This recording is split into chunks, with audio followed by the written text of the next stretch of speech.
বিগত 17 বছর যে দিনগুলা আমরা কাটায় গেছি 2008 সালের লাস্টে দিয়ে নির্বাচনের পরেতে এই পর্যন্ত আমাদের যতগুলা প্রোগ্রাম হয়েছে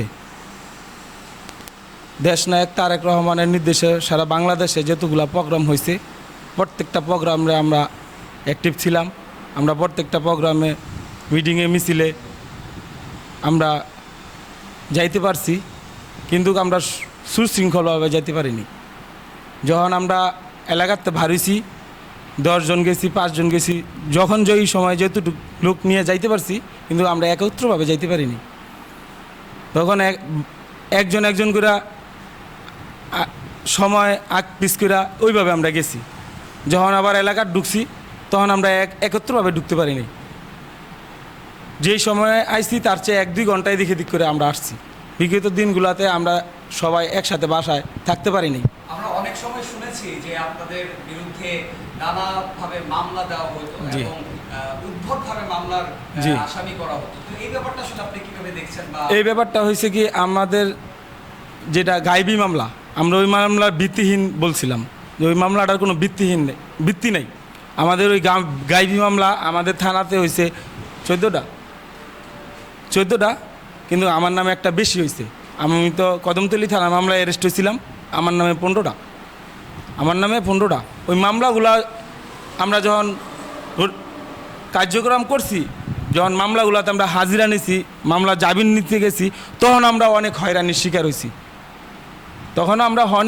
শিকার হয়েছি। আমরা সুশৃঙ্খলভাবে ওইভাবে মামলাগুলা করতে পারি নাই। একসাথে দেখা গেছে আমরা এলাকার মধ্যে 5 জন লোক একসাথে বইলা কথা বলতে পারি নাই, নিজের ব্যক্তি স্বাধীনতা কখনো প্রকাশ করতে পারিনি। আপনাদের কি অবস্থা মামলা?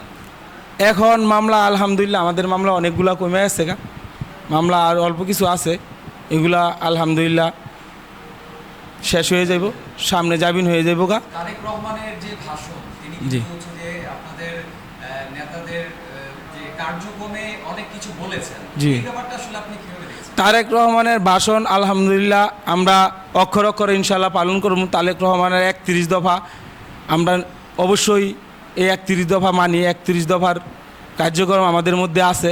আমরা সামনে নির্বাচন আছে, সামনে নির্বাচনের প্রস্তুতি নিতেছি, কীভাবে মানুষের কাছে ভোটের অধিকার ফিরে আসে, কিভাবে মানুষ সুশৃঙ্খলভাবে ভোট দিতে কেন্দ্রেতে যাইব, ওইভাবে ওগুলো নিয়ে আমাদের এখন পরিকল্পনা।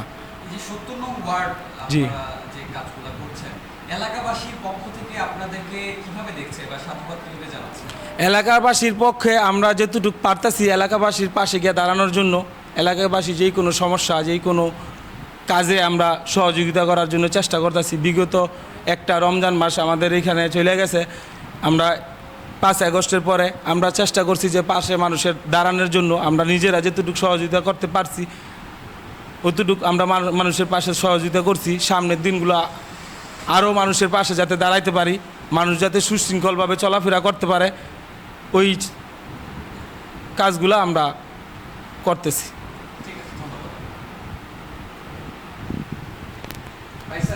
দৈনিক আজকের বাংলা .net